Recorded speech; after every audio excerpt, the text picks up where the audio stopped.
আসসালামু আলাইকুম। প্রিয় দর্শক, এনসিপির নেতা এবং সাবেক অন্তর্বর্তীকালীন সরকারের একজন গুরুত্বপূর্ণ উপদেষ্টা জনাব আসিফ মাহমুদ সজীব ভুঁইয়া অত্যন্ত চমক সৃষ্টিকারী একটা ইনফরমেশন দিয়েছেন, বলা যায় ফাঁস করেছেন।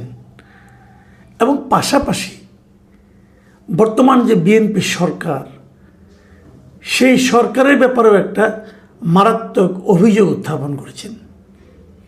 এবং তার এই অভিযোগ কিন্তু একই সঙ্গে অন্তর্বর্তীকালীন সরকার যে নির্বাচনটা দিয়েছিল, যেটাকে ডক্টর ইউনূস ইতিহাসের শ্রেষ্ঠ নির্বাচন বলে ভাবতে এবং বলতে ভালোবাসেন, সেই নির্বাচনের যথার্থতা নিয়েও কিন্তু উনি একটা প্রশ্ন প্রকারান্তরে তুলেছেন।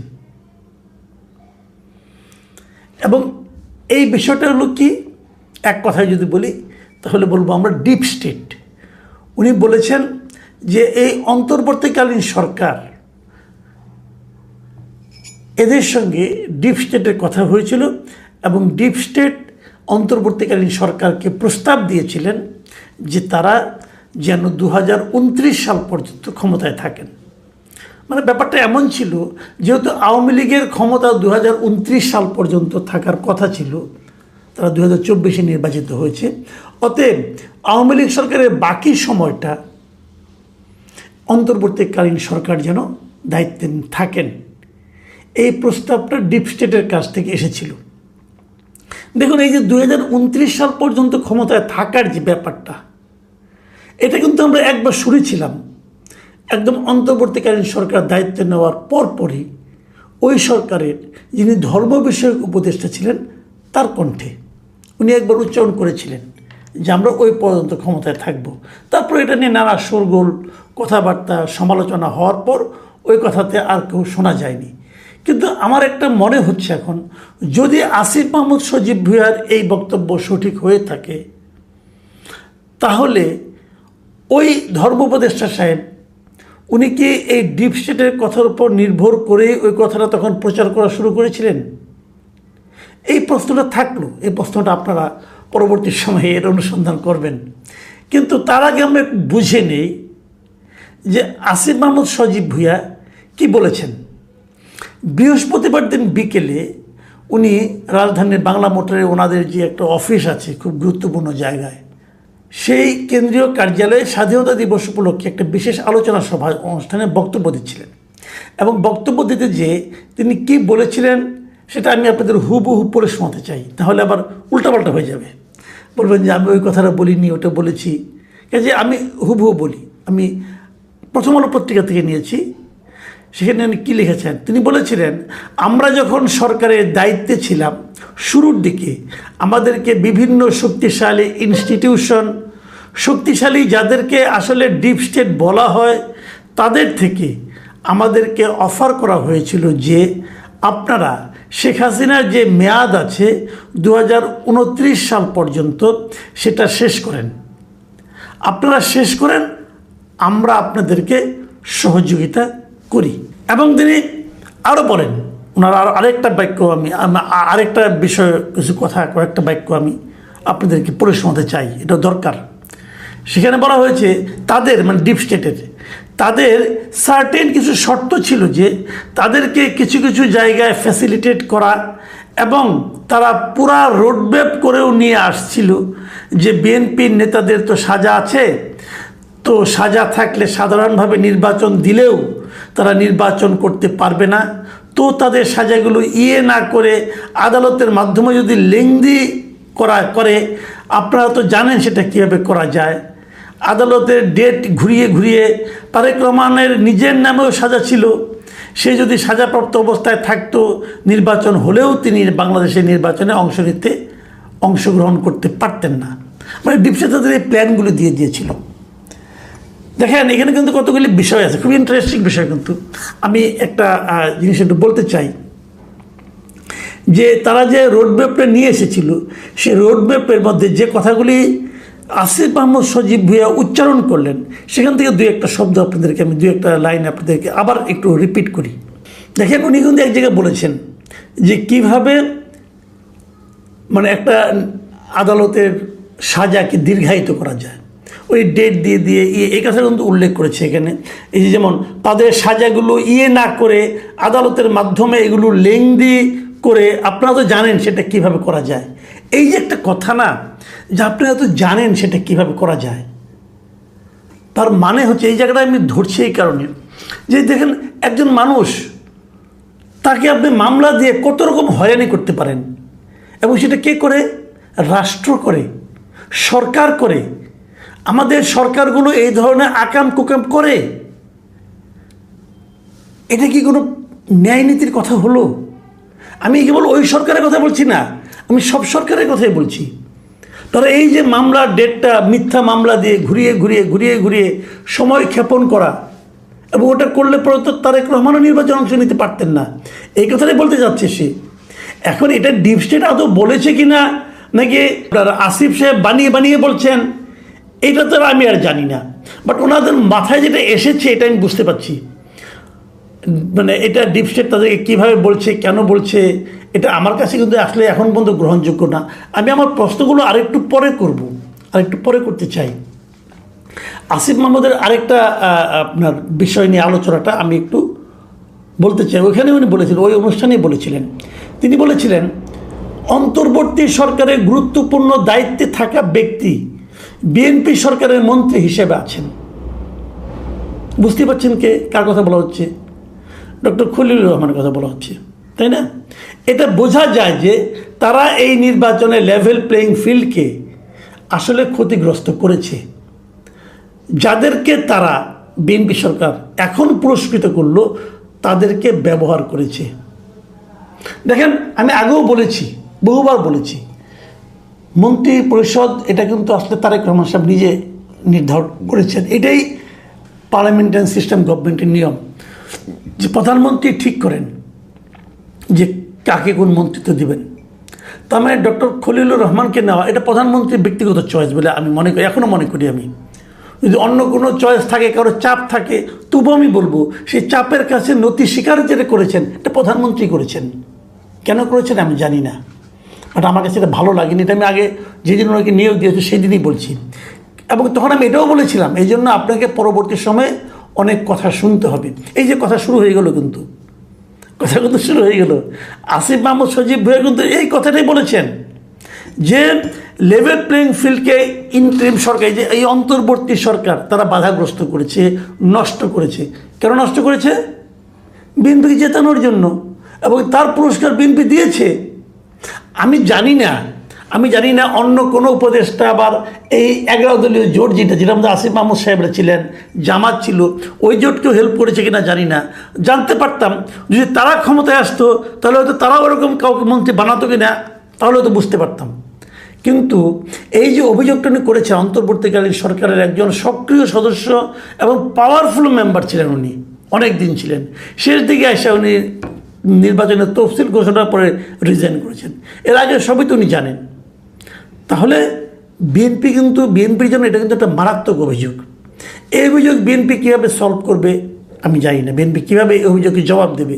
যতদিন যাবে এই জবাব যতদিন বিএনপি না দিবে, ততদিন পর্যন্ত এই অভিযোগটা কিন্তু ফুলে ফেপে বাড়তে থাকবে। আমি রাজনীতিবিদদের বলি, সরকারকে বলি, দেখেন আপনাদের প্রত্যেকটা কথা নিয়ে মানুষ কথা বলে, মানুষ আলোচনা করে, মানুষ প্রত্যেকটা কথার ব্যাখ্যা জানতে চায়। আপনি যদি ব্যাখ্যা দিতে না পারেন, আপনার ব্যর্থতা, কিন্তু এই ব্যর্থতার জন্য আপনাকে কিন্তু একদিন ভুগতে হবে। যা হোক, আমি ওই লাইনে যাচ্ছি না, আমি আরেকটু প্রশ্ন আসি। এখন প্রশ্ন হচ্ছে, এই ডিপ স্টেট কারা? This is the burning point. Deep state কারা? তার আগে বলক আপনার সঙ্গে একটা আলাপ করে নিই, আসলে ডিপ স্টেট বিষয়টা কি। আসলে এটা বুঝি ডিপ স্টেট কি। আমি ডিপ স্টেটের একটা মোটামুটি ব্যাখ্যা উইকিপিডিয়া ঘেটে বের করেছি, আপনাদের পড়ে শোনাই। সেটা হচ্ছে, ডিপ স্টেট বলতে রাষ্ট্রের ভেতরে থাকা এমন একটি প্রভাবশালী, অনির্বাচিত এবং গোপন নেটওয়ার্ককে বোঝায়, যারা নির্বাচিত সরকার বা রাজনৈতিক নেতৃত্বের নির্দেশনার বাইরে থেকে নিজস্ব এজেন্ডা অনুযায়ী রাষ্ট্রীয় নীতি নির্ধারণে প্রভাব বিস্তার করে। তাহলে যদি নির্বাচিত নয়, কিন্তু বুঝেন, অনির্বাচিত, মানে যে যে সরকারকে আপনারা দেখেন, আমরা দেখি অন্তর্বর্তীকালীন সরকারও অনির্বাচিত, এটাও ডিপ স্টেটের মাধ্যমে হয়তো আসছে।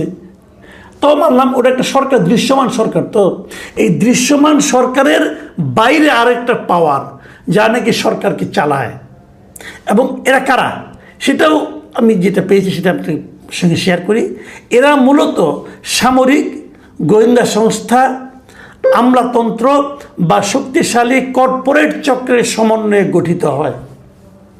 তাহলে আমরা কয়টা জিনিস পেলাম? একটা হলো সামরিক, একটা গোয়েন্দা সংস্থা, একটা আমলাতন্ত্র, আর একটা হলো শক্তিশালী কর্পোরেট চক্র। মাথায় রাখবেন কিন্তু। তাহলে আমি এখন জানতেই চাইতে পারি ডিপ স্টেট কারা বলেন, কারণ এরা সবাই সামরিকরা আমাদের এখানে আছে, গোয়েন্দা সংস্থাও আছে দেশে, এখন আমলাতন্ত্র আছে, শক্তিশালী কর্পোরেট চক্র আছে। এদের তো আমাদের জানা দরকার কারা চেয়েছিল একটা অনির্বাচিত সরকারকে আরও 5 বছর রাখতে চেয়েছিল, আরও 4 বছর রাখতে চেয়েছিল। কারা আমাদের জানতে হবে না? বিনিময়ে তারা কী চেয়েছিল, যদি তাদেরকে আমরা চিহ্নিত করতে পারি তাহলে কিন্তু আমরা ওটাও বের করতে পারবো যে তারা বিনিময়ে কী চেয়েছিল। তারা কারা? প্রথম আলো ঠিক এই কাজটাই করেছে। পরের দিন তারা এই অন্তর্বর্তীকালীন সরকারের যিনি উপদেষ্টা ছিলেন আমাদের আসিফ মাহমুদ সজীব ভূঁইয়া, ওনাকে জিজ্ঞাসা করেছেন যে সেই ডিপ স্টেটে কারা ছিল বলেন আপনি। এখন আসিফ মাহমুদ কিন্তু সেই জবাবটা দেননি। তিনি কি বলেছেন তার জবাবটা শুনেন। উনি বলেছেন ডিপ স্টেটে বৈদেশিক সহ অনেকগুলি পক্ষ ছিল, তাই সুনির্দিষ্ট করে কারোর নাম আমি উল্লেখ করতে চাই না। এই জায়গাটাতেই আমার প্রশ্ন, আপনি উল্লেখ করতে চান না কেন? আজগুবি কথা বলেন নাকি বানায় বানায় বলেন? আমি যদি বলি আপনি একটা আওলা বাজানোর জন্য গেলে বানায় বানায় বলতেছেন, আপনি কি জবাব দেবেন? আমি বললাম যে অমুক অমুক আমি জানি যারা নাকি এই সমস্ত আকাম কুকাম করছে, ভয়ঙ্কর ভয়ঙ্কর আকাম কুকামের নাম বললাম আমি, যে আমি জানি কিছু লোক এই ধরনের ভয়ঙ্কর পরিকল্পনা করেছিল, যেহেতু পরিকল্পনা বাস্তবায়িত হয়নি। এখন আপনি জানতে চাইবেন না পরিকল্পনাগুলি কে করছিল, কিন্তু আসলে কি, আসলে কোনো পরিকল্পনাই হয় নাই, কোনো ষড়যন্ত্রই হয় নাই। যদি এমন হয় তার মানে আপনি কিছু লোককে সন্দেহের আওতার মধ্যে ঢুকিয়ে দিচ্ছেন। কেন এটা আপনি কেন করবেন? আমি ঠিক আছে, আমি কিন্তু ওই খলিল সাহেবের নিয়োগটা নিয়ে কোনো আপত্তি করছি না, কারণ ওটা একটা যুক্তি আছে, প্রশ্ন আপনি করতেই পারেন। কিন্তু আপনি যে বললেন যে আপনাদেরকে ডিপ স্টেট প্রস্তাব দিয়েছিল, এই ডিপ স্টেটগুলি কারা বলেন না কেন? এই প্রস্তাবটা কি ভালো ছিল? ভালো ছিল না। তাহলে এই মন্দ লোকদের নাম প্রকাশ করতে আপনার সমস্যাটা কি? তাদের আপনি কেন রক্ষা করতে চাচ্ছেন? তাহলে তাদের সঙ্গে আপনার একটা শেয়ার আছে, আপনার একটা লেনদেন হয়ে গেছে। দেখেন আরেক জায়গায় উনি কিন্তু বলেছেন যে তাদের সম্পর্কে, তারা এটা কেন করতে চাইছে, কে করছে, এই সম্পর্কে এই প্রথমে তাকে প্রশ্ন করছিল, তখন উত্তর উনি দিয়েছেন কি, যে দেন দরবারের অংশ হিসাবে আমাদের অ্যাপ্রোচ করা হয়েছিল, মানে আমাদের মানে উনি এবং আরও কেউ কেউ, হয়তো অন্য উপদেষ্টাদের সঙ্গেও তারা কথা বলেছিল। তার মানে পুরো গভর্নমেন্টের সঙ্গে না, ওনাদের সঙ্গে শিওর, এবং তাহলে আরও কারোর সঙ্গে, মানে আলাপগুলি আলাদা আলাদাভাবে হয়েছে, কিন্তু আলাপগুলো আলাদা আলাদাভাবে হয়েছে। এবং উনি কি বলছেন যে আমরা গণতন্ত্রের পক্ষে ছিলাম, কাজে নির্বাচনটা আমরা যথাসময়ে দিয়েছি 1.5 বছরের মধ্যে। ভাইরে একটা কথা বলি শোনেন, নির্বাচন আপনারা হাসিতে, ইচ্ছাতে, খুশিতে খুশিতে দেন নাই, নির্বাচন দিয়েছেন পেদানির ভয়ে। এটা বললে তো মন খারাপ করবেন।